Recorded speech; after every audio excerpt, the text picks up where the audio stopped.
नमस्कार, जय हिंद, जय श्री महाकाल साथियों, आप सभी लोग का स्वागत है आज के इस वीडियो में। मेरा नाम है अश्विनी सिंह। क्या हाल चाल है आप सभी के? तो आप सभी का स्वागत करना चाहूंगा इस सीरीज के लेक्चर नंबर 2 में, जिसमें आज हम लोग यहाँ पे चैप्टर वाइज क्वेश्चन को सॉल्व कर रहे हैं। तो आज के हमारे अंदर यहाँ पे जो टॉपिक्स है वो है सबसे पहला इंटीरियर स्ट्रक्चर ऑफ द अर्थ, इसके बाद अर्थक्वेक, वॉल्केनो और वेदरिंग टॉपिक और प्लेट टेक्टोनिक थ्योरी। तो ये 5 टॉपिक के ऊपर आपके एग्जाम में, एनडीए के एग्जाम में 2009 से लेकर के 2023 तक के एग्जाम में, 24 तक के एग्जाम में जो भी प्रीवियस ईयर आए हुए हैं उसके बारे में हम लोग यहाँ पे डिस्कस करने वाले हैं। ये सारे कंपाइल्ड प्रीवियस ईयर क्वेश्चन हैं जो अभी तक आपके एग्जाम में आए हुए हैं। मतलब अगर आपने इन टॉपिक्स के क्वेश्चंस को कर लिया तो इससे बाहर से आपके एग्जाम में इन टॉपिक से सवाल नहीं बनेंगे। तो आइए विस्तार से बात करते हैं आज का हमारा चैप्टर, जैसे हम लोग बोलते हैं इंटीरियर स्ट्रक्चर ऑफ द अर्थ के बारे में हम लोग यहाँ पे डिस्कस करने वाले हैं।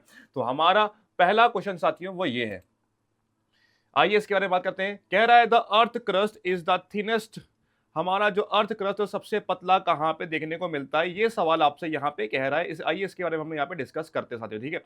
सबसे पहले अगर हम बात करें हमारा अर्थ क्रस्ट होता क्या है, देखिए ये हमारी पृथ्वी है, ये हमारी पृथ्वी है। हमारी पृथ्वी की जो सबसे ऊपर वाली लेयर है, परत है, इसी को हम लोग क्या बोलते हैं, इसी को हिंदी में बोलते हैं भूपर्पटी और इंग्लिश में इसे हम लोग क्रस्ट के नाम से यहाँ पे जानते हैं। इसकी मोटाई जो है जगह जगह पे ये वेरी करती है। अगर हम देखें जो हमारा ये क्रस्ट होता है साथियों, सबसे पतला जो होता है वो होता है समुद्र की तलहटी पे। मतलब जहाँ पे समुद्र होता है, ओशन होता है, वहां पे इसकी मोटाई सबसे कम होती है और जहां पे पहाड़ होते हैं वहां पे इसकी मोटाई सबसे ज्यादा होती है। तो इस पॉइंट को आपको यहाँ पे ध्यान रखना है। तो कह रहा है कि हमारा जो भूपर्पटी है, क्रस्ट है, ये सबसे पतला कहां पे है, तो सबसे पतला होगा साथियों यहाँ पे इन एट ओशन बॉटम, समुद्र की तलहटी पे सबसे पतला ये होगा। आपको इस पॉइंट को आपको ध्यान रखना है। इसी के साथ एक पॉइंट आपको और ध्यान रखना है साथियों, पूछेगा जो ये क्रस्ट है इसकी डेंसिटी सबसे ज्यादा कहां होगी, तो सबसे ज्यादा डेंसिटी जो होती है क्रस्ट की वो होती है ओशियन के अंदर ही। ओशियन के अंदर सबसे ज्यादा इसकी डेंसिटी देखने को मिलेगी। लेकिन वहीं पे पूछेगा जब पहाड़ हो या फिर कहीं पे क्रस्ट हो या फिर कहीं पे कॉन्टिनेंट हो, वहां पे कैसा रहेगा, तो महाद्वीपों पे हमेशा जो है जो क्रस्ट की जो डेंसिटी होती है वो सबसे कम होती है, ठीक है। सबसे लोवेस्ट क्रस्ट की डेंसिटी कॉन्टिनेंट्स पे होती है, महाद्वीपों पे होते हैं। सबसे ज्यादा जो होती है वो होती है समुद्र के अंदर, ओशन के अंदर। तो इस पॉइंट को आपको यहाँ पे ध्यान रखना है। ऑप्शन नंबर सी इसका सही आंसर होगा। आइए बढ़ते हैं इसी के साथ अगला क्वेश्चन। देखिए जो टॉपिक आप देख रहे हैं, इस टॉपिक का नाम है इरोजन और इस टॉपिक से आपके एग्जाम में हर साल एक सवाल यहां से फिक्स है, एक से दो सवाल पक्का आते ही आते हैं। तो इसीलिए आइए इसके बारे में हम लोग यहाँ पे डिस्कस करने वाले हैं। सबसे पहला टॉपिक जिसे हम लोग बोलते हैं रनिंग वाटर। देखिए बहते हुए पानी से होने वाले उत्पादन के बारे में यहाँ पे डिस्कस करने वाले हैं। अगर आपने ये सब टॉपिक्स नहीं पढ़े हुए हैं तो आप जा सकते हैं वीडियो, जो एक कंपाइल्ड वर्ल्ड ज्योग्राफी की एक वीडियो है जिसको मैंने लाइव लिया हुआ था। इसका लिंक आपको डिस्क्रिप्शन में मिल जाएगा, वहां से जा करके आप इस पूरी थ्योरी को एक साथ मात्र 6 घंटे के अंदर इसको पढ़ सकते हैं। तो आइए शुरुआत करते हैं। रनिंग वाटर, बहते हुए पानी से होने वाला उत्पादन के बारे में बात करते हैं। देखिए सबसे पहले अगर हम बात करें रनिंग वाटर जो होता है वो क्या होता है, देखिए ये है ग्लेशियर, ये है विंड और ये है अंडरग्राउंड वाटर। तो इन चार ऑप्शन यहाँ पे दे रहे हैं, चार प्रकार की आपकी वेदरिंग होती है। अब यहाँ पे अगर हम बात करें सबसे पहले आता है ग्लेशियर के ऊपर। देखिए ग्लेशियर के अंदर आपको देखने को मिलता है सर्क, क्या देखने को मिलता है, सर्क, ठीक है। तो बी का पहला किस ऑप्शन में, देखिए ऑप्शन नंबर ए में है। तो मतलब क्या होगा हमारा सही answer, option number A is the right answer. देखिए मात्र मुझे क्या पता था, मुझे सिर्फ एक ही हिंट पता था, मैंने उसी से इस क्वेश्चन को कर लिया। इस टेक्निक को बोलते हैं ऑप्शन एलिमिनेशन टेक्निक। अगर आप बात कर रहे हैं ज्योग्राफी की, हिस्ट्री की, पॉलिटी की, करंट अफेयर की, तो इसके अंदर स्पेशली ये ट्रिक्स लगती हैं जिसमें आपको सिर्फ जो आपको पढ़ा है उस पे आप रह करके ही सवाल को कर सकते हैं। मुझे बस ये बता था कि ग्लेशियर के अंदर क्या मिलता है, सर्क मिलता है, ठीक है। इसी को हम लोग क्या बोलते हैं, ये बी का पहला किस ऑप्शन में, ऑप्शन नंबर ए में। तो यही क्या होगा हमारा राइट आंसर। अब देखो इसके हिसाब से क्या देखे थे, क्या रनिंग वाटर क्या होता है, इससे बनता है जॉर्ज। रनिंग वाटर से क्या बनेगा, जॉर्ज बनेगा, ठीक है। ग्लेशियर से सर्क बनेगा, विंड से क्या बनेगा, विंड से बनेगा बारचन बनेगा, ठीक है। और वहीं पे अंडरग्राउंड वाटर से क्या बनेगा, ये बनेगा डोलाइंस, क्या बनेगा, डोलाइंस बनेगा। तो इन सब चीजों के बारे में विस्तार से हमने ऑलरेडी वहां पे डिस्कस किया हुआ है। आइए बढ़ते हैं अगला क्वेश्चन यहां पे देखते हैं साथियों।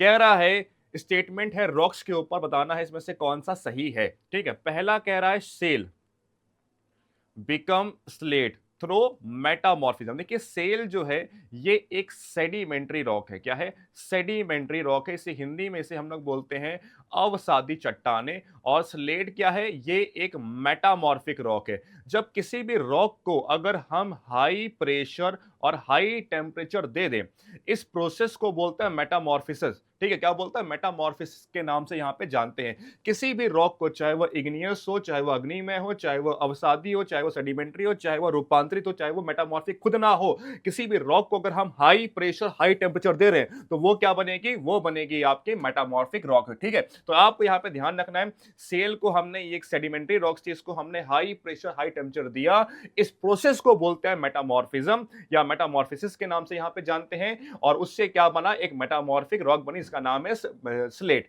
तो इस ये पॉइंट यहाँ पे बिल्कुल सही है। पहला पॉइंट यहाँ पे आपको ध्यान रखना है, ये हमारा सही आंसर। दूसरा पॉइंट यहाँ पे कह रहा है साथियों, shale converted into the slate. Shale जो है स्लेट बदलता है when it is tremendous of to when it is subject to a tremendous pressure and high temperature। जब इसको हम किसी भी रॉक को हाई प्रेशर हाई टेम्परेचर देंगे, उससे क्या बनेगा? मेटामॉर्फिक बनेगा। तो ये भी पॉइंट क्या होगा? यहाँ पे सही हो गया। तो सही आंसर अगर हम देखें इसका होगा option number C, both 1 and 2 is a right answer. इतना उम्मीद है आपको यहाँ पे क्लियर हो गया होगा। आइए बढ़ते हैं इसी के साथ, अगला क्वेश्चन यहाँ पे देखते हैं साथियों। कह रहा है which among the following explain the earthquake in the eastern margin of Asia. देखिए एशिया के ईस्टर्न मार्जिन, अगर आप वर्ल्ड का मैप देखें, मतलब अगर आप देखें ये वर्ल्ड का मैप है, यहाँ पे ये हमारा एशिया है, इस एशिया का ये वेस्टर्न हिस्सा हो गया, ये ईस्टर्न हिस्सा हो गया। तो मतलब जो ये जापान वाले रीजन में, नॉर्थ कोरिया साउथ कोरिया में जो भूकंप आते हैं उसके पीछे क्या रीजन है, ये सवाल यहाँ पे पूछ रहा है। ईस्टर्न मार्जिन मतलब ये वाला जापान वाला हिस्सा। ठीक है, अब देखो यहां की बात कर रहा है। सबसे पहले हम ऑप्शन के ऊपर आते हैं, ईस्टर्न मार्जिन हमसे ये क्लियर हो गया। ठीक है, चलो आओ इस पॉइंट को भी छोड़ते हैं, भी हम लोग इस लास्ट से शुरू करते हैं। Subduction of American plate over the Pacific plate. कह रहा है कि जो अमेरिकन प्लेट है वो पैसिफिक प्लेट से जो है वो अंदर गई हुई है, जिसकी वजह से यहाँ पे ईस्ट एशिया के ईस्टर्न हिस्से में यहाँ पे भूकंप आता है। अब देखो साथियों, यहाँ पे ये पॉइंट गलत क्यों? क्योंकि देखो यहाँ पे एशिया यहाँ पे है, अमेरिका यहाँ पे है। जब मतलब भूकंप प्लेटें टकरा रही हैं अमेरिका में और भूकंप आ रहा है यहाँ पे एशिया में, तो ये क्या हो गया? ये गलत पॉइंट है। तो इसीलिए ये पॉइंट यहाँ पे क्या हो गया? रॉन्ग हो गया। थोड़ा सा बस कॉमन सेंस लगा रहा हूं मैं, और कुछ नहीं कर रहा हूं। कह रहा है Indian plate under the Asiatic plate, जो इंडो ऑस्ट्रेलियन प्लेट है किसे टकरा रही है? एशियाटिक प्लेट से टकरा रही है, जिसकी वजह से एशिया वाले इस वाले हिस्से में भूकंप आ रहा है। ठीक है, अब इस वाले हिस्से का मतलब क्या? मैं यहाँ की बात कर रहा हूँ। इस वाले हिस्से में भूकंप आने के पीछे यहाँ प्लेटें लड़ रही यहाँ रही हैं, लेकिन भूकंप यहाँ आ रहा है। ऐसा होगा नहीं, पता चले आपको जो है क्या कहते हैं, आपको चोट लगी हुई है, पेट में दर्द हो रहा है, या आपको दर्द हो रहा है आपके पेट में, और डॉक्टर साहब दवा दे रहे हैं कि पैर की, ठीक है, पेट की जगह पैर की दवा दे रहे हैं, तो इससे सही होगा? नहीं होगा। तो मतलब जहां दवा ऐसी दो जो पेट को सही करे। ठीक है, वैसे ही सेम टू सेम आपको यहाँ पे ध्यान रखना है साथियों कि जो जब भूकंप जहां जहां पे प्लेटें टकराएंगे वही भूकंप आना चाहिए। तो प्लेटें यहाँ टकरा रही, भूकंप यहाँ आ रहा, ये भी पॉइंट क्या होगा? यहाँ पे गलत हो गया। आइए तीसरे पे आते हैं। Subduction of African plate European plate. देखिए अफ्रीकन प्लेट यहाँ पे ये है, यूरोपियन प्लेट ये है, ये दोनों आपस में टकराए, भूकंप यहाँ पे, देखिए क्या होगा? ये भी पॉइंट यहाँ पे गलत हो गया। तो बचा क्या ऑप्शन? Option number A. यहाँ पे देखिए, यहाँ पे दो प्लेटें हैं। कौन कौन सी प्लेटें हैं साथियों? पहली है आपकी एशिया वाला हिस्सा, एक तो है प्रशांत महासागर पैसिफिक ओशियन प्लेट, दूसरी है जिसे बोलते हैं एशिया, जिसे बोलते हैं यूरेशियन प्लेट। ये दोनों प्लेटें आपस में टकरा रही हैं, जिसकी वजह से एशिया के जापान वाले हिस्से में या ताइवान वाले हिस्से में या फिर कोरिया वाले हिस्से में भूकंप आता है। इस चीज को आपको ध्यान रखना है। Option number A is a right answer. Clear हुआ सबको भैया? चलिए आइए बढ़ते इसी के साथ, अगला क्वेश्चन यहाँ पे हम लोग डिस्कस करते हैं। कह रहा है ग्लेशियाटिक रीजन वॉज एसोसिएटेड विद, जो ग्लेशियर वाला रीजन है ये किससे संबंधित होता है? देखिए ग्लेशियर के अंदर, देखिए फॉर एग्जांपल ये पहाड़ है, इस पहाड़ के ऊपर क्या है? बर्फ जमी हुई है, बर्फ पिघलेगी तो क्या होगा? पानी नीचे आएगा, पानी नीचे आएगा। तो मान लेते हैं इस एरिया में थोड़ा सा ठंडी बहुत कम है, नॉर्मल ठंडी है, बहुत ज़्यादा ठंडी नहीं पड़ती है, तो क्या होगा पानी ये क्या होगा जब नीचे आएगा तो क्या होगा नीचे-नीचे ये बह जाएगा, ठीक है? पानी आगे की तरफ बहना शुरू कर देगा, तो एक तरीके से ये नदी बन जाती है। लेकिन अगर हम बात करें ग्लेशियर होगा, ग्लेशियर मतलब क्या होगा ठंडी बहुत ज़्यादा होगी। अब पानी अगर यहाँ से नीचे आया, ऊपर से नीचे आया और ये पानी समय के साथ क्या हो जाएगा जम जाएगा। जब पानी जमेगा तो पानी की खास बात है जब वो जमता है तो वो एक्सपेंड करता है। जब न पहाड़ से बर्फ पिघली और वो पानी नीचे आया, नीचे आने के बाद जम गया जब वो फैलेगा तो वो क्या करेगा वो इस किनारे के हिस्सों को और फैलाएगा। तो आपको ये ध्यान रखना है हमेशा रनिंग वाटर में बहते हुए पानी से क्या बनता है U shape V shape valley बनती है और वहीं पे रन और ग्लेशियर से क्या बनता है ग्लेशियर से आपका बनता है U shaped valley. Running water से वी शेप और ग्लेशियर से यू शेप, इसको आपको ध्यान रखना। पहले वो वी ही होता है बाद में वो क्या बन जाता है यू बन जाता है, ठीक है? तो इसको आपको ध्यान रखना है। Option number B is a right answer. यहाँ पे ग्लेशियर पूछा तो ग्लेशियर क्या होगा option number B right answer. आइए अगला क्वेश्चन कह रहा है which among the following which one of the following is the generally found in sedimentary rock। sedimentary rock से क्या एग्जांपल अभी आपने देखा साथियों यहाँ पे बेसाल्ट ये एक इग्नियस रॉक का एग्जांपल है, सिलिका एक मिनरल है, ये कोई रॉक नहीं है ये मिनरल है, ठीक है? तो ये पॉइंट यहाँ पे गलत हो गया। मैग्नीशियम भी क्या एक मिनरल है, ये कोई रॉक नहीं होती। आपने कोई मैग्नीशियम के चट्टाने नहीं देखी होंगी, मैग्नीशियम मिनरल्स होते हैं, ठीक है? तो वहीं पे बेसाल्ट एक इग्नियस रॉक है। क्या है? इग्नियस रॉक है। वहीं पे सेल जो है ये एक आपका सेडिमेंट्री रॉक है, ठीक है? आपने अभी पढ़ा था स्टार्टिंग में सेल से ही क्या बनता है, सेल के पत्थर को अगर हम हाई प्रेशर हाई टेम्परेचर दे इससे क्या बनेगा, इससे बनेगा स्लेट। तो मतलब सेल कैसा रॉक है, एक सेडिमेंट्री रॉक है, स्लेट कैसा है, एक मेटामॉर्फिक रॉक है, ठीक है? तो सेडिमेंट्री पूछा तो क्या होगा option option number C is the right answer. आइए अगला क्वेश्चन देखते सर जल्दी से। कह रहा है ऐसा कौन सा प्रोसेस जिसमें मैकेनिकल और केमिकल वेदरिंग दोनों हो रही। वेदरिंग क्या होता है? देखिए सबसे पहली बात what is the weathering, the process by which rocks is decompose is known as weathering. किसी भी एक पत्थर के टूटने से बहुत सारे क्या बन रहे हैं कंकड़ बालू चीजें बन रही हैं, इसी को ये पत्थर के टूटने से जो सेडिमेंट्स बन रहे हैं इसी को हम लोग क्या बोलते हैं, इसी को हम लोग वेदरिंग बोलते हैं, ठीक है? अब कह रहा है ऐसा कौन सा वेदरिंग है जिसके अंदर जो है आपका मैकेनिकल और केमिकल दोनों होते हैं। तो देखिए साथियों अगर हम बात करें एक्सफॉइलेशन ये क्या होता है साथियों, ये एक तरीके से अगर हम यहाँ पे बात करें कि जब पत्थर होता है जब वो उसकी बाहर की लेयर जब गिरती है टेम्परेचर होने से, ऐसी वेदरिंग को हम लोग बोलते हैं एक्सफॉइलेशन, ठीक है? एक पत्थर है गर्मी में गर्मी पड़ी, पत्थर एक्सपेंड करा रात के समय तो पत्थर फिर ठंडा हो गया, फिर अगले दिन फैला फिर ठंडा फैला ठंडा, इससे क्या हुआ उसकी ऊपर की लेयर ढीली पड़ जाएगी और वो गिर जाएगी। इस प्रोसेस को एक्सफॉइलेशन बोलते हैं, ठीक है? तो ये एक मैकेनिकल वेदरिंग का एग्जाम्पल है। हाइड्रेशन ये एक आपका जो है मैकेनिकल वेदरिंग एग्जाम्पल है, कार्बोनेशन केमिकल वेदरिंग एग्जाम्पल। लेकिन जो क्रिस्टलाइजेशन है इसके अंदर आपका मैकेनिकल प्लस केमिकल दोनों लगता है। तो इस पॉइंट को आपको ध्यान रखना है, मैकेनिकल प्लस केमिकल किस में होंगे, क्रिस्टलाइजेशन में। तो इस पॉइंट को आपको ध्यान रखना है, ठीक? चलिए आइए कह रहा है इसमें से कौन सी प्राइमरी रॉक है। देखिए प्राइमरी रॉक ये वो रॉक्स होती है जिससे सब चट्टानें बनती हैं। इस संसार में केवल एक ही प्राइमरी रॉक, इसका नाम है इग्नियस रॉक। जितनी मतलब इस संसार में अगर इग्नियस रॉक बनी है उसके बाद क्या बनेगी, वो इग्नियस ही बनी रहेगी। या तो चाहे वो क्या बन सकती है, या तो चाहे वो सेडिमेंट्री बन सकती है, या तो चाहे वो मेटामॉर्फिक बन सकती है। तो ये डिपेंड करता है रॉक के ऊपर, जो चाहे वो बन सकती है ये, ठीक है? तो क्या आंसर होगा ऑप्शन नंबर मेटामॉर्फिक रॉक के नाम से इसे हम लोग सॉरी प्राइमरी रॉक की अगर बात करें तो वो कौन सी होगी, वो आपकी इग्नियस रॉक होगी। अग्निमय चट्टानों के नाम से इसे हम लोग यहाँ पे जानते हैं। आइए अगला क्वेश्चन देखते हैं साथियों। देखिए सबसे पहले अगर हम बात करें यहाँ पे ये सवाल फिर से आपके एग्जाम में रिपीट हो रहा है क्या, ये वेदरिंग का पार्ट है। ये सवाल आपके एग्जाम में अधिकतर हर साल रिपीट होता ही होता है, तो इस बार इसको बहुत ध्यान से पढ़िएगा। ये बहुत इंपॉर्टेंट टॉपिक में से आपके एग्जाम में से एक है, ठीक है? वेदरिंग। आइए बात करते हैं सबसे पहले डेल्टा। डेल्टा देखिए हमेशा कहाँ बनता है, ये हमेशा बनता है रिवर्स। नदियां क्या बनाती हैं, हमेशा डेल्टा बनाती हैं। मतलब सी का पहला किस ऑप्शन में है, या तो ऑप्शन नंबर ए में है या तो ऑप्शन नंबर डी में। इन दोनों में से कोई एक आंसर होगा। इसमें अगर आप ध्यान से देखें दोनों में ए का चौथा है, दोनों में ए का चौथा मतलब सी का दूसरा और ए का चौथा हो जाएगा।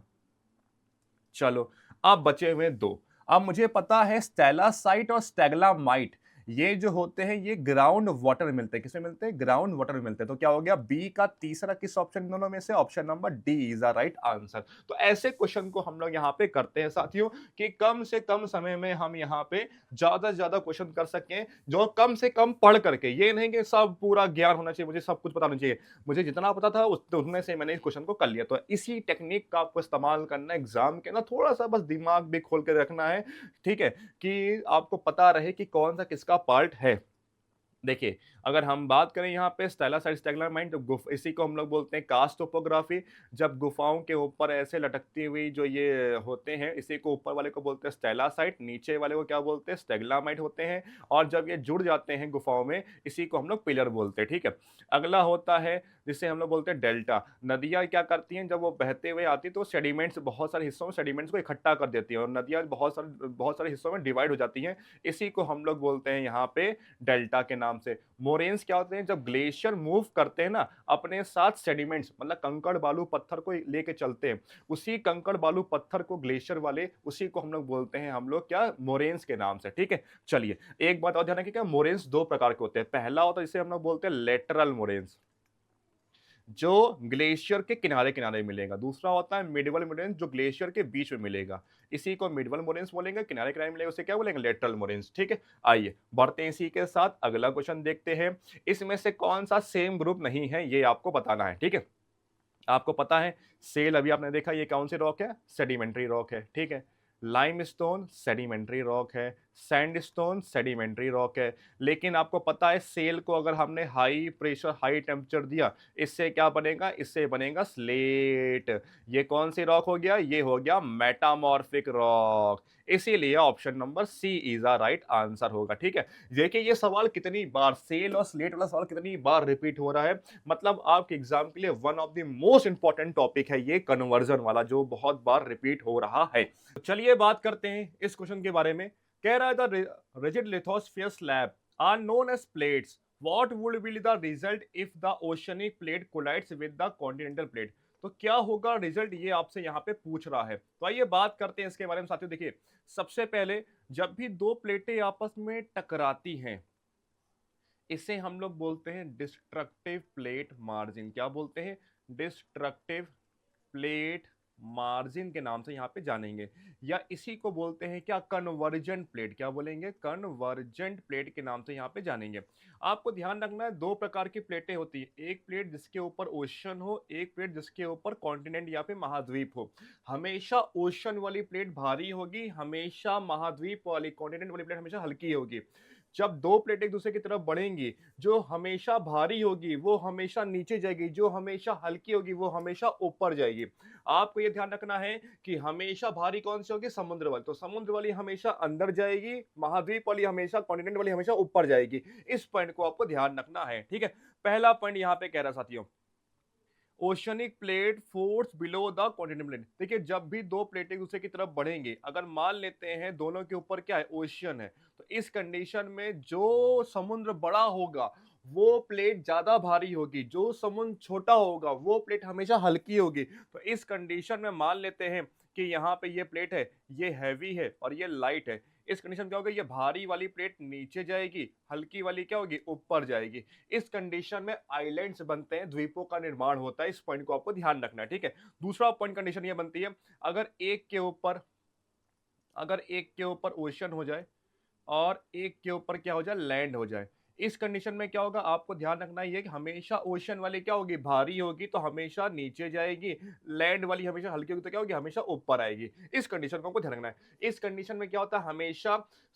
हमेशा जहां पे समुद्र वाली प्लेट नीचे जाएगी, हमेशा लैंड वाली जो ऊपर जाएगी, वहां पे पहाड़ों का निर्माण होता है। जैसे एग्जाम्पल बात करें इंडिया में वेस्टर्न घाट्स, ये एक इसका एग्जाम्पल है, ठीक है। चलिए, तीसरी कंडीशन होती है साथियों, जिसमें अगर दोनों क्या हो? लैंड वाली प्लेटें हो। तो इस कंडीशन में दोनों में से कोई भी तैयार नहीं होती, ना नीचे जाने को ना ऊपर जाने को। इस कंडीशन में वो आपस में क्या होती? टकराती हैं। तो यहाँ पे केवल भूकंप आता है। तो यहाँ पे आइए सबसे पहले कंडीशन देखते हैं, यहाँ पे क्या कह रहा है ऑप्शन में, oceanic plate forces below the continental plate, ठीक है।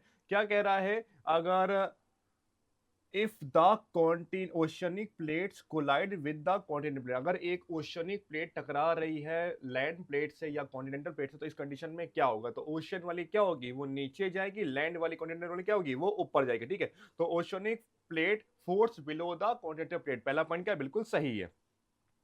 दूसरा कह रहा है the continental plates force below the, नहीं कॉन्टिनेंटल नहीं नीचे नहीं जाती बल्कि कौन जाती है? ओशनिक जाती है, इसलिए option number 1 is the right answer.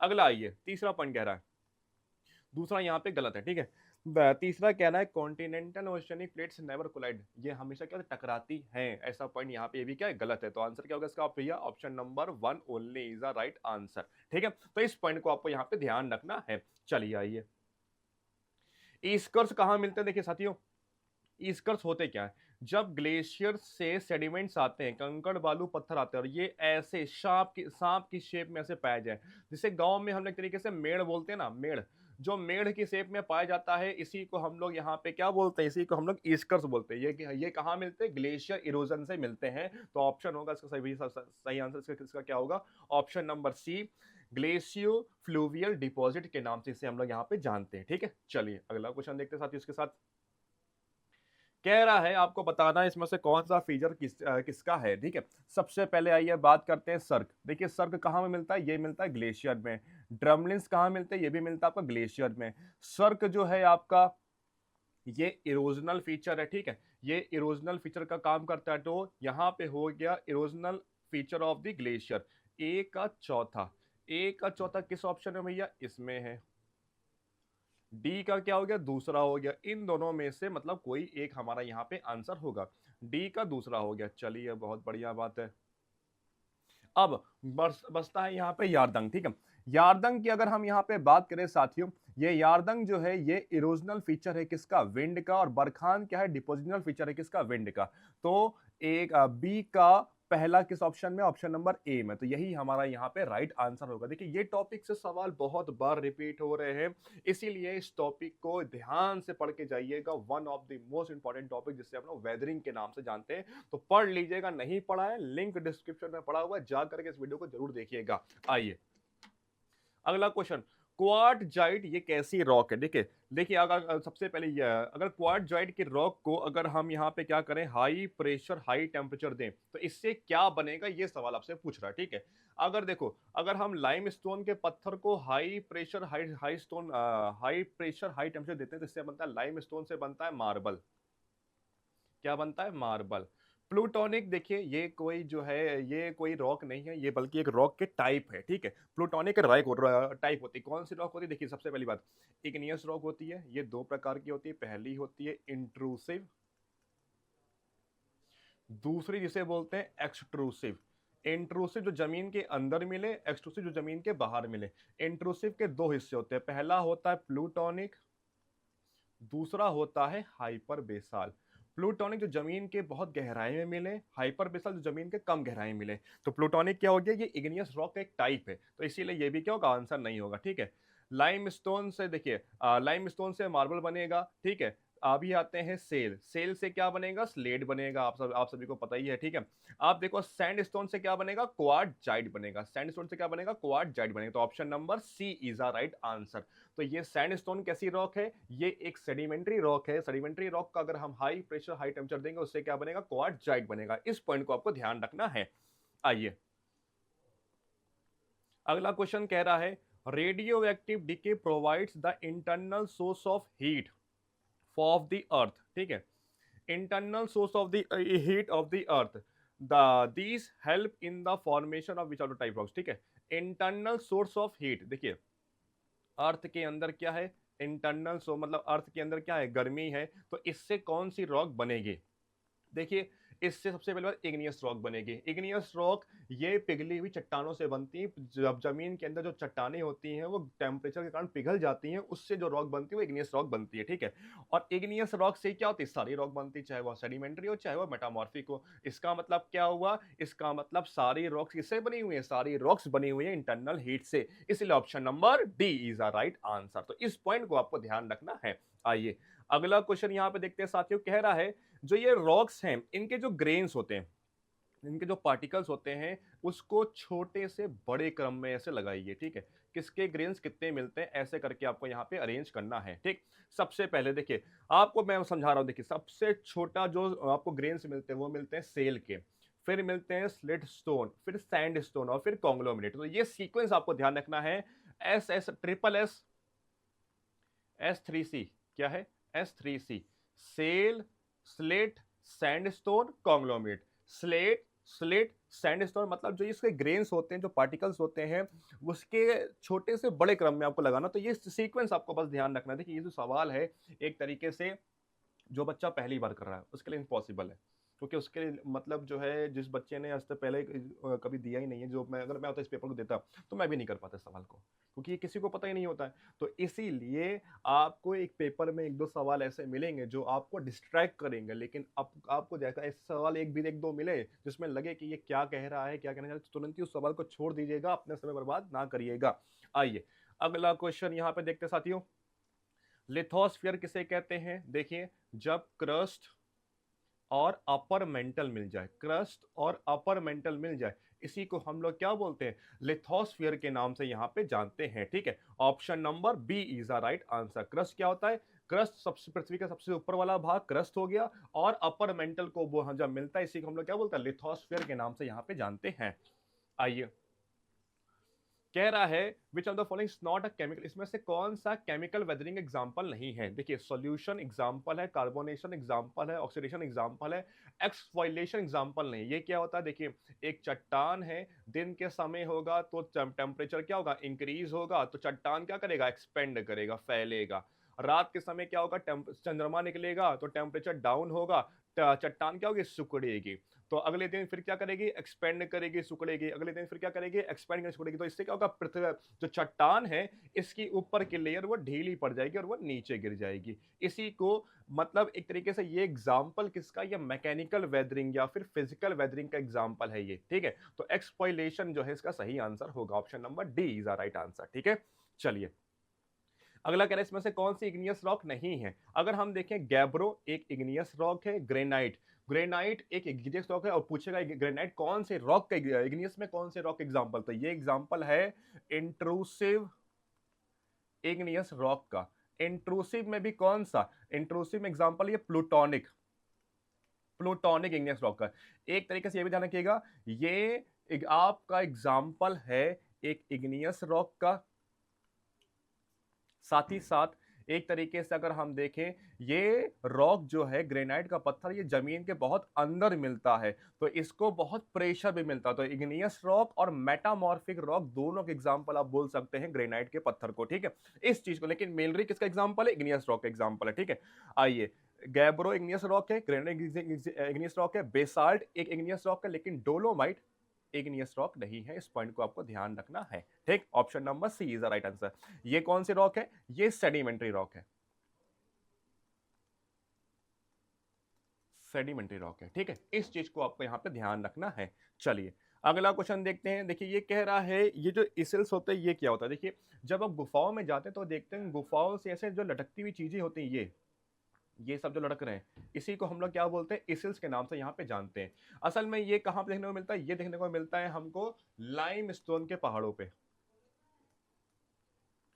चूना पत्थर के पहाड़ों पे आपको ये देखने को मिलता है। और लाइम स्टोन के पत्थरों में यहाँ पे क्या होता है साथियों? जो ये पत्थर होते हैं हमारे लाइम स्टोन के, इन पत्थरों में मेन चीज जो आपको यहाँ पे ध्यान रखनी है, जब एक पहाड़ जब गुफा जब इस पहाड़ पे जब पानी गिरता है तो पानी जमीन के अंदर आता है। जब पानी जमीन के अंदर आता है तो वो क्या करता है? उस पानी में लाइम मिल जाता है, और वही लाइम जब वहां से ऊपर से गिरता है तो वो एक तरीके से यहाँ पे ये स्ट्रक्चर बनाता है। इसी को हम लोग इसिल्स के नाम से यहाँ पे जानते हैं। इस ऊपर वाले को बोलते हैं स्टेलासाइट। क्या बोलते हैं? स्टेलासाइट के नाम से यहाँ पे जानेंगे। नीचे वाले को क्या बोलते हैं? नीचे वाले को बोलेंगे स्टेगलामाइट।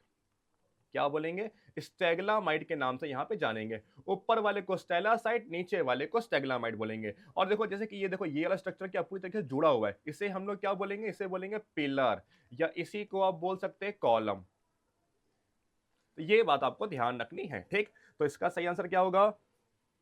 स्टेलासाइट्स हैंग्स, पहला पॉइंट देखिए, stalactites hangs of different diameter stalagmite hang. Stalagmite कह रहा है ये भी हैंग करता था, ये पॉइंट क्या हो गया, गलत हो गया। Stalactite hang of different diameter stalagmite rise up from the floor of the cave, ये पॉइंट क्या बिल्कुल सही है। स्टेलासाइट ऊपर से लटकता है और स्टेगनामाइट जो होता है वो नीचे से राइज करता है, ठीक है, तो मतलब ये पॉइंट यहाँ पे सही है। तीसरा ऑप्शन देखते हैं, stalactite rise up from the floors and stalagmite hangs, ये उल्टा बोल दिया यहाँ पे, तो ये क्या होगा, तीसरा ऑप्शन गलत हो गया। चौथा पे देखिए, stalactites hangs different diameter stalagmite also hang, ये भी क्या होगा, यहाँ पे गलत हो गया। Option number B is a right answer. Okay everyone, चलिए अगला क्वेश्चन यहाँ पे देखते हैं साथियों जल्दी से। रिंग्स ऑफ फायर से संबंधित यहाँ पे कौन सी बात सही है। देखिए ये कहाँ मिलता है, ये है प्रशांत महासागर, पैसिफिक ओशन, ये है यहाँ पे एशिया, ये है एशिया, यहाँ पे ये है नॉर्थ अमेरिका। तो नॉर्थ अमेरिका, एशिया और प्रशांत महासागर के बीच में जो ये एरिया है ना, इसी को रिंग ऑफ फायर के नाम से यहाँ पे जानते हैं, ठीक है। इसे बोलते हैं, पहला point, it is a zone of convergence plate boundary, यहाँ पे प्लेटें क्या होती है, कन्वर्ज होती है, प्लेटें आपस में मिलती हैं, इसलिए पॉइंट क्या यहाँ पे बिल्कुल सही है। यहाँ पे एशियाटिक प्लेट, प्रशांत महासागर प्लेट और नॉर्थ अमेरिकन प्लेट आपस में मिल रही है, इसलिए आपको यहाँ पे रिंग ऑफ फायर देखने को मिलता है। दूसरा, it is a active seismic and volcanic zone, यहाँ पे बहुत ज्यादा भूकंप आते हैं, बहुत ज्यादा ज्वालामुखी भी हैं, ये भी पॉइंट का यहाँ पे सही है, दोनों पॉइंट यहाँ पे सही है। तीसरा पॉइंट यहाँ पे कह रहा है, it is associated with the deep trenches, यहाँ पे बहुत गहरी गहरी खाइयां भी हैं, ये भी पॉइंट का बिल्कुल सही है। और जैसे कि एग्जांपल बात करें, मैरियाना ट्रेंच जो विश्व का सबसे बड़ा ट्रेंच है, जिसकी गहराई 111033 मीटर है, ये विश्व का सबसे बड़ा जब से गहरा ट्रेंच, और कहां पे मिलता है, वेस्ट पैसिफिक ओशियन में, वेस्ट पैसिफिक में देखने को मिलता है। तो ऑप्शन नंबर इसका होगा D, 1 2 3 is the right answer. अगला question, chemical weathering of rocks is much greater in the place of, chemical weathering सबसे ज्यादा कहाँ मिलती है, केमिकल वेदरिंग सबसे ज्यादा वहां मिलेगी जहां पे हॉट और ह्यूमिड क्लाइमेट हो, हॉट और ह्यूमिड क्लाइमेट में सबसे ज्यादा केमिकल वेदरिंग होती है, इस पॉइंट को आपको ध्यान रखना है बस, ठीक। चलिए आइए, अब एक तरीके से ये क्लाइमेट आपको कहाँ मिलेगा, ये मिलता है ट्रॉपिकल एरिया में, ट्रॉपिकल एरिया में सबसे ज्यादा आपको केमिकल वेदरिंग देखने को मिलती है जहां पे हॉट और ह्यूमिड क्लाइमेट हो, ठीक। चलिए अगला क्वेश्चन, इसमें से कोस्टल इरोजन का कौन सा चीज है, ये आपको बताना है। देखिए कोस्टल इरोजन की अगर हम बात करें, देखिए सबसे पहली बात, ये कोस्टल इरोजन जो ये क्लिफ होता है, ये इरोजन नहीं होता है, ठीक है, ये इरोजन का पार्ट नहीं है, ठीक है। कोस्टल एक तरीके से अपने आप में जो है ये बिल्डिंग है, एक पहाड़ होता है, ये टूटता है, इससे जो बनता है इसी को हम लोग कोस्टल के नाम से यहाँ पे जानते हैं, ठीक है। तो इस क्वेश्चन का आंसर मैंने आप लोग को बहुत बार बताया हुआ है, इस क्वेश्चन का आंसर आप सभी को जो है आज देना है इस वीडियो के कमेंट में। हर एक बच्चे को देखते हैं कौन कौन बच्चे इस वीडियो का कमेंट दे रहे हैं, वही बच्चे जो यहाँ तक पहुंचे हैं वही इस वही बच्चे आंसर दे रहे, इसका मतलब जो है देखने वाले वीडियो बहुत सारे, लेकिन आंसर देने वाले बहुत कम हैं, और जो यहाँ तक पहुंचे हैं वो देखते हैं, वो बताइए क्या है इसका क्वेश्चन का सही आंसर। आइए, मैंने हल्का सा हिंट दिया आप सभी को, बाकी आप लोग कोशिश करिए।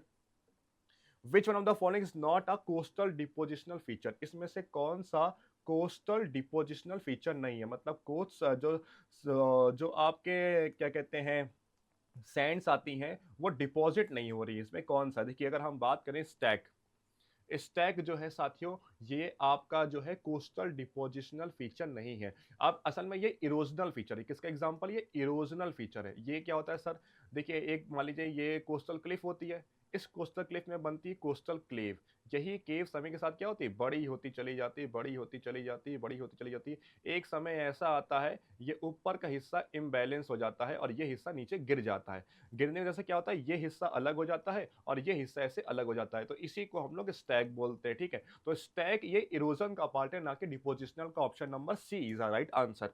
अगला क्वेश्चन आइए देखते हैं यहाँ पे साथियों, अभी बताइए स्टेलासाइट स्टेगनामाइट किसका पार्ट है, ये आपका कास्ट टोपोग्राफी का पार्ट है, किसका पार्ट है, कास्ट टोपोग्राफी। और ये कास्ट टोपोग्राफी किसका पार्ट है, ये पार्ट है आपका अंडरग्राउंड वाटर इरोजन का, अंडरग्राउंड इरोजन का पार्ट है। Option number D is the right answer, ठीक है। चलिए अगला क्वेश्चन साथियों इसके साथ जल्दी से, deep valley characterized by the steep steep step like slope, देखिए एक गहरी घाटी हो और स्लोप हो, उसमें इसी को हम लोग क्या बोलते हैं, इसी को साथियों हम लोग यहाँ पे बोलते हैं साथियों जॉर्ज के नाम से। ठीक है, जब गहराई हो और एकदम खड़ी चट्टाने, उसी को हम लोग यहाँ पे जॉर्ज के नाम से यहाँ पे जानते हैं। और इसी जॉर्ज के बड़े वर्जन को हम लोग क्या बोलते हैं, कैनियन बोलते हैं। स्मॉल वर्जन जॉर्ज, इसके बड़े मतलब इसमें क्या होगा, गहराई बहुत ज्यादा होंगी और जो है दो पहाड़ों के बीच में दूरी बहुत ज्यादा। यहाँ पे क्या होता है, पहाड़ों के बीच में दूरी बहुत कम होती है। ठीक है, तो option number C is the right answer इसका। अगला क्वेश्चन आइए यहाँ पे देखते साथ जल्दी से। विच one of the following sedimentary rock organically form, इसमें से कौन सी सेडिमेंट्री रॉक ऑर्गेनिकली फॉर्म। देखिए सेडिमेंट्री रॉक आपकी तीन प्रकार की होती है। पहली होती है केमिकली फॉर्म, दूसरी होती है बायोलॉजिकल फॉर्म, इसी को नेचुरली फॉर्म बोलते हैं, और तीसरी होती है फिजिकली फॉर्म या मैकेनिकली फॉर्म। ठीक है, तो अगर हम बात करें ऑर्गेनिकली में, सबसे पहला आपका आता है जिसे बोलते हैं कोयला, कोल। ठीक है, अब दूसरा आप इसे बोलते हैं हम लोग चौक। चौक एक ऑर्गेनिकली फॉर्म सेडिमेंट्री रॉक है। इस पॉइंट को आपको यहाँ पे ध्यान रखना है। ठीक, चलिए अगला क्वेश्चन देखते हैं साथियों। इसमें से कौन सी बड़ी प्लेट है। देखिए 7 बड़ी प्लेटें हैं। North American plate, South American plate, Pacific Ocean plate, Antarctican plate, African plate, Eurasian plate, Indo Australian plate. ठीक है, अगर हम देखें, मुझे सिर्फ ये 7 बड़ी प्लेटें पता है। अगर मैं देखूं यहाँ पे पैसिफिक ओशियन प्लेट, कैसी प्लेट, एक बड़ी प्लेट है। इसमें से पूछा कौन सी बड़ी, तो यही तो ऑप्शन हमारा आंसर हो गया। ये बची ये सब क्या हो गई, ये सब हो गई आपकी ये सब जो बची ये सब हो गई आपकी माइनर प्लेटें। ठीक है, आपको ये ध्यान रखना है 7 बड़ी प्लेटें हैं और 20 छोटी प्लेटें हैं। इस पॉइंट को आपको ध्यान रखना है। कुल मिलाकर 27 प्लेटों के ऊपर हमारी पृथ्वी टिकी हुई है। अगला क्वेश्चन, लिथोस्फीयर किसे बोलते हैं। देखिए यही सवाल बार बार रिपीट हो रहा है। क्या हम बोलते हैं भैया क्रस्ट और अपर मेंटल को हम लोग लिथोस्फीयर के नाम से यहाँ पे जानते हैं। अगला क्वेश्चन साथियों यहाँ पे अगर हम बात करें, ठीक है, a large body magnetic material that cools in the deeper depth of the earth crust and develop in a large dome. ज्वालामुखी के अंदर वो जगह जहां पे बहुत बड़ा गुम्बद नमा स्ट्रक्चर बनता है, इसी को हम लोग बोलते हैं बैथोलिथ। जहां पे ज्वालामुखी सारा का सारा ज्यादा मैग्मा उसका जमा हुआ होता है, इसी को हम लोग बैथोलिथ के नाम से यहाँ पे जानते हैं। और इसी के साथ आपसे ये पूछेगा, ये बैथोलिथ आपकी कौन सी रॉक का एग्जाम्पल है। तो ये आपका एक रॉक, कौन सी रॉक एग्जाम्पल है, ये आपका इग्नियस रॉक का एग्जाम्पल है। इग्नियस में भी कौन सा, इग्नियस में एग्जाम्पल है इंट्रूसिव का। इंट्रूसिव में भी किसका एग्जाम्पल है, इंट्रूसिव में एग्जाम्पल है ये हाइपर बेसाल का। तो ये बातें आपको यहाँ पे ध्यान रखनी है। हाइपर बेसाल रॉक का ये एग्जाम्पल है। ठीक है, कौन कौन से एग्जाम्पल है, बैथोलिथ भी इसका एग्जाम्पल है, लेकोलिथ भी, लोपोलिथ भी, फैकोलिथ भी, ये सारे इसके एग्जाम्पल। इसी के साथ साथ दो और हैं, एक होता है सिल्स और एक होता है डाइक। ये भी किसके एग्जाम्पल है, ये भी इसी रॉक के एग्जाम्पल है। इग्नियस में इंट्रूसिव के अंदर जो है हाइपर बेसाल रॉक का एग्जाम्पल। इस पॉइंट को आपको ध्यान रखना है। ठीक, चलिए बढ़ते इसी के साथ अगला क्वेश्चन साथियों। लिथोस्फीयर की सबसे ज्यादा गहराई कहाँ पे मिलेगी, जहां पे सबसे बड़ा गड्ढा होगा, कहां पे है, प्रशांत महासागर में। कौन सा, मैरियाना ट्रेंच। किसका, कहां पे है, वेस्ट पैसिफिक ओशियन में, जापान के पास पड़ता है ये। तो इस पॉइंट को आपको ध्यान रखना है। कह रहा है advantages of tectonic activity in Iceland include. Iceland में क्या है, यहाँ पे टेक्टोनिक एक्टिविटी से क्या क्या फायदे हो रही। पहली बात क्या हो रहा है, source of natural geothermal energy. उससे क्या हो रहा है, ज्वालामुखी निकल रहे हैं। तो ज्वालामुखी निकल रहा है तो इससे क्या, एक तरीके से मैग्मा निकल रहा है, या फिर उसके अंदर से कभी पानी गर्म हो रहा है। तो ये सब नेचुरल जो है चीजें वहां पे देखने को मिल रही है। तो ये पहला पॉइंट यहाँ पे बिल्कुल सही है। ठीक है, दूसरे पॉइंट की अगर हम बात करें, क्रिएशन ऑफ न्यू लैंड। अब इससे क्या हो रहा है, नई लैंड बनी है। फॉर एग्जांपल ये ज्वालामुखी निकल रहा है, इससे क्या हो रहा है, लगातार मैग्मा फ्लो कर रहा है, तो ये तरीके से नई लैंड बना रहा है, तो क्रिएशन ऑफ न्यू लैंड होगा। ठीक है, तीसरा कह रहा है अट्रैक्शन ऑफ टूरिस्ट। अब इसको अगर होगा तो लोग उसको देखने जाएंगे, तो इसीलिए ये तीनों इसका सही आंसर है। Option number D is the right answer, 1 2 3। कह रहा है the point of origin of earthquake wave, भूकंप की शुरुआत जहां से होती है उसे हम लोग क्या बोलते हैं, उसे हम लोग बोलते हैं फोकस या फिर hypocentre. Option number C B is a right answer. और सरफेस पे वो जगह जिसके नीचे भूकंप आए, तो इसे क्या बोलेंगे, इसे बोलेंगे इपी सेंटर के नाम से।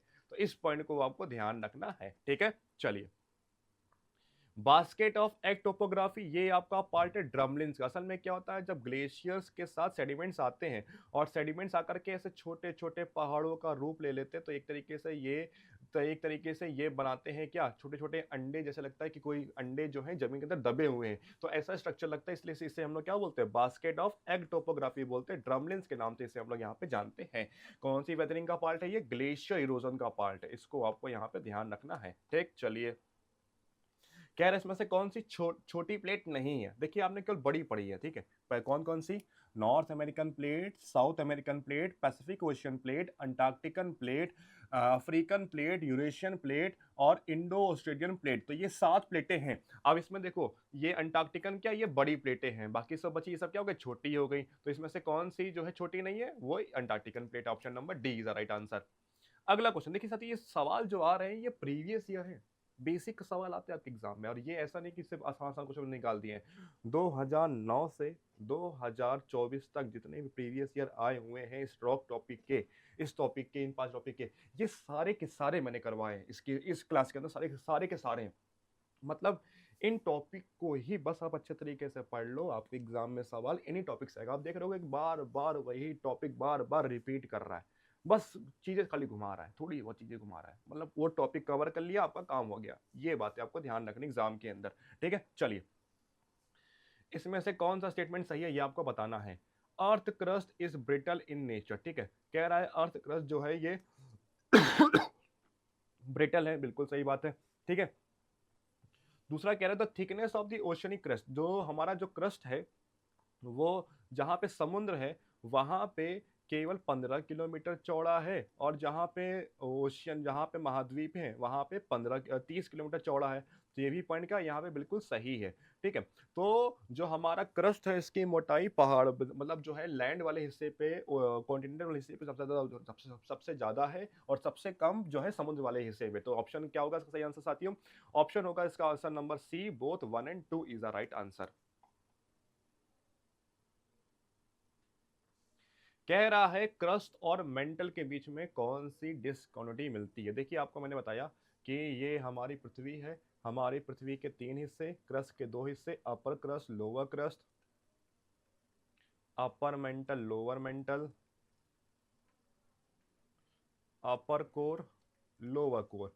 अपर क्रस्ट लोअर क्रस्ट के बीच में कॉर्डिनेट मिलती है, लोअर क्रस्ट अपर मेंटल के बीच में मोहो मिलती है, लोअर मेंटल और अपर मेंटल के बीच में इसे बोलते हैं Raptee, lower mantle upper core के बीच में गुटेनबर्ग, लोअर कोर अपर कोर के बीच में लेहमैन, ठीक है। तो अगर हम यहाँ पे बात करें साथियों, पूछ रहा है क्रस्ट और मेंटल, क्रस्ट और मेंटल के बीच में अगर हम देखें, ये क्रस्ट हो गया, ये मेंटल हो गया, इन दोनों को मिला करके इन दोनों के बीच में कौन सी मिल रही है, मोहो विसिस is the right answer, option number B is the right answer. ये भी सवाल बहुत बार आपके एग्जाम में रिपीट हो चुका है। अगला क्वेश्चन आते हैं साथियों जल्दी से। कह रहा है consider the following statement, rock do not remain their original form for a long and अंडरग्रो transformation, ठीक है। The transformation of rocks is caused by the weathering, erosion and metamorphism action, ठीक है। देखिए कह रहा है यहाँ पे, जो एक रॉक है ये एक समय तक, लंबे समय तक नहीं रह पाती, समय के साथ क्या होता है वो चेंज हो जाती है, उसको अगर हाई प्रेशर हाई टेम्परेचर मिल गया तो वो चेंज हो जाएगी, क्या वो बन जाएगी आपकी जो है मेटामॉर्फिक रॉक। अगर मान लो वो नहीं मिला टेम्परेचर, तो क्या होगा, समय के साथ नदियाँ या पहाड़ या लोग क्या करेंगे, इस पत्थर को तोड़ेंगे, हवाएं क्या करेंगे, इसको तोड़ेंगे, तो ये टूटेगा। तो ये चाहे रॉक, चाहे उसके अंदर चाहे मेटामॉर्फिज्म से जाए चाहे वेदरिंग से जाए, उससे क्या होता है, रॉक्स हमारे यहाँ पे टूट रही है, ठीक है। तो इस चीज को आपको यहाँ पे ध्यान रखना है। ऑप्शन नंबर 1 भी यहाँ पे सही है, ऑप्शन नंबर 2 भी यहाँ पे सही है, ठीक है। यहाँ पे अगर हम देखें तो दोनों पॉइंट यहाँ पे सही है, आंसर क्या होगा, option number C, both 1 and 2 is the right answer. अगला क्वेश्चन साथ देखते हैं यहाँ पे जल्दी से।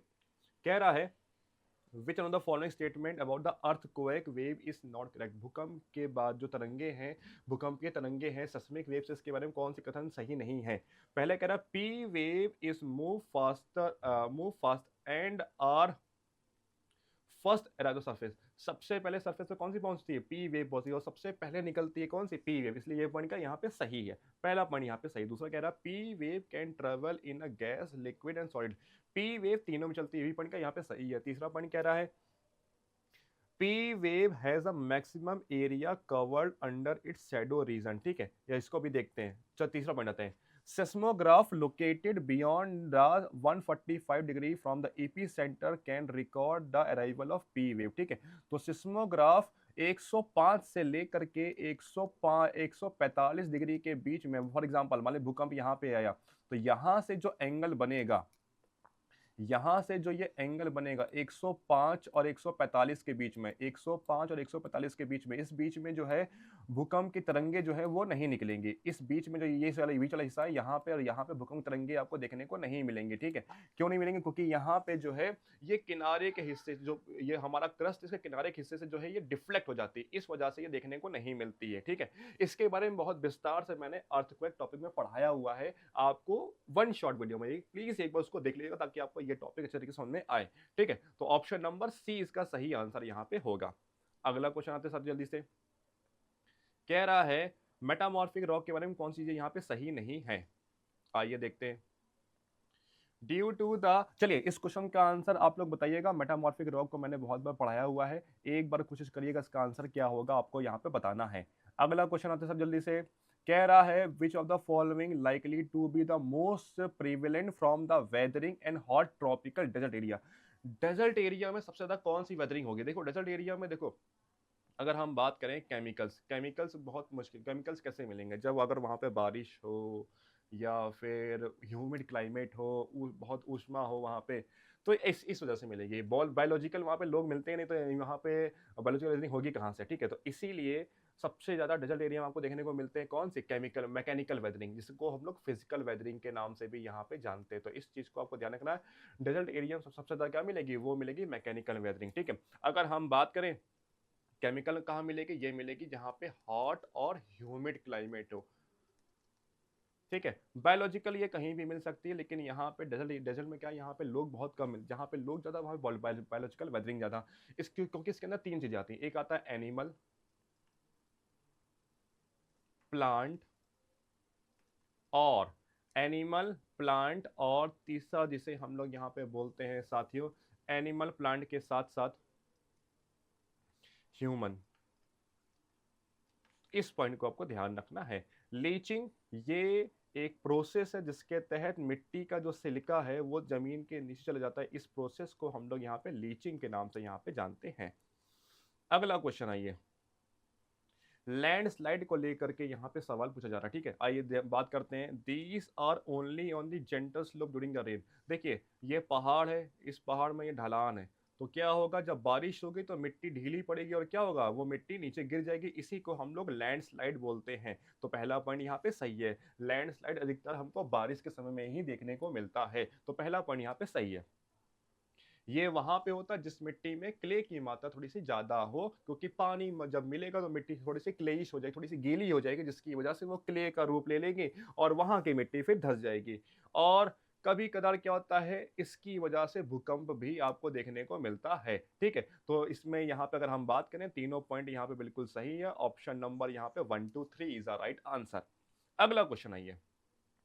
When traveling from a hilly region, आप पहाड़ों पे जा रहे हैं, you have massive blunder which have lose a heavy rain and move a downhill, ठीक है, downhill and accumulated due to the which of the following process, ठीक है।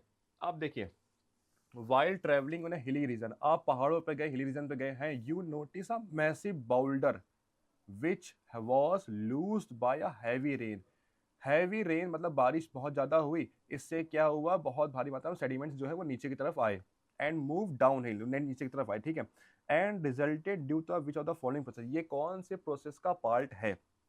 सबसे पहला ये आपका बात करें, ये पार्ट है आपका इरोजन का। वेदरिंग और इरोजन, देखो सेडिमेंट्स होंगे, सेडिमेंट कैसे बनते हैं, जब जो पार्टिकल्स टूटते हैं, ठीक है, तो टूटेंगे पार्टिकल्स, ठीक है। अब क्या होगा, जब वो मूव करेंगे, टूटने को क्या बोलते हैं, वेदरिंग बोलते हैं, और जब मूव करेंगे इसे बोलते हैं इरोजन बोलते हैं। तो ये दोनों, इन दोनों का पार्ट है, वेदरिंग और इरोजन, यहाँ पे दोनों चीजें हो रही, ठीक है। तो ऑप्शन नंबर यहाँ पे देखिए C is the right answer, 2 and 3 is the right answer, ठीक है। अगला, which one of the following is not igneous, इसमें से कौन सी इग्नियस रॉक नहीं है? देखिए अगर मैंने बताया ग्रेनाइट इग्नियस रॉक है, बेसाल्ट इग्नियस रॉक है, गैब्रो इग्नियस रॉक है, लेकिन स्लेट जो है इग्नियस रॉक नहीं है, मेटामॉर्फिक रॉक है। देखिए बार बार ये सवाल बनना स्लेट के ऊपर, इस पॉइंट को आपको ध्यान रखना है, बहुत इंपॉर्टेंट रॉक है स्लेट आपकी।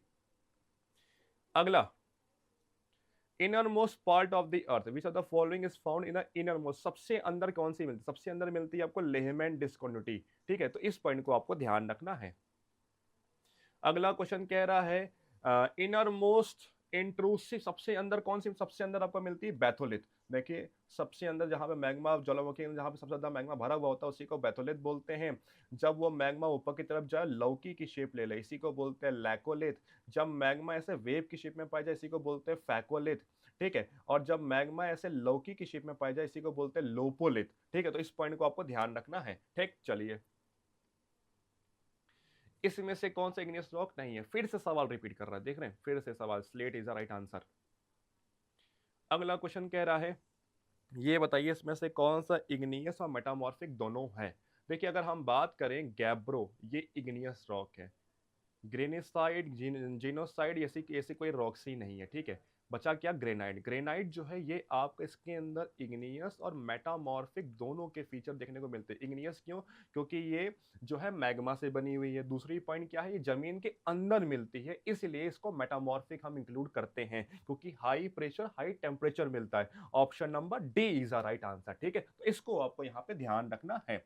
अगला क्वेश्चन देखिए साथियों, केमिकल वेदरिंग का कौन सा पार्ट नहीं है? सोल्यूशन पार्ट है, हाइड्रेशन पार्ट है, रिडक्शन पार्ट है, लेकिन थ्रोइंग पार्ट नहीं है। इस पॉइंट को ध्यान रखना, थ्रोइंग इसका इरोजन का पार्ट, केमिकल वेदरिंग का पार्ट नहीं है।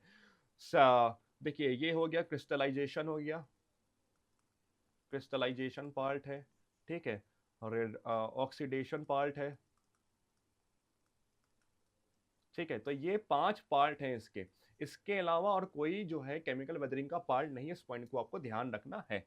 चलिए अगला क्वेश्चन साथियों यहाँ पे देखते हैं, अर्थक्वेक के ऊपर यहाँ पे सहरा कह रहा है। पहला पॉइंट यहाँ पे कह रहा है साथियों क्या, कि the point of the earth surface directly above the focus is called epicentre. देखिए फॉर एग्जांपल भूकंप यहाँ पे आया, यहाँ पे आया, यहाँ इसे हम लोग फोकस बोलेंगे। इसके ऊपर ये सरफेस है, यहाँ पे इसके नीचे भूकंप आया, तो इस जगह को बोलेंगे एपिसेंटर। इसको क्या बोलेंगे? इसको बोलेंगे हम लोग फोकस। तो पहला पॉइंट यहाँ पे सही है।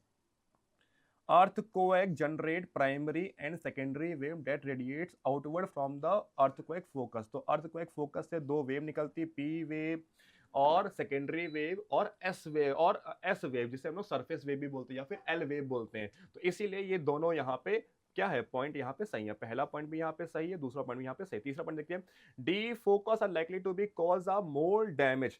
जितना फोकस जितना नीचे होगा उतना कम डैमेज होगा, जितना ऊपर होगा उतना ज्यादा डैमेज करेगा। तो इस पॉइंट को आपको ध्यान रखना है। इसमें तीसरा पॉइंट यहाँ पे गलत है, पहला दूसरा यहाँ पे सही है। Option number 1 and 2 is the right answer, B is the right answer.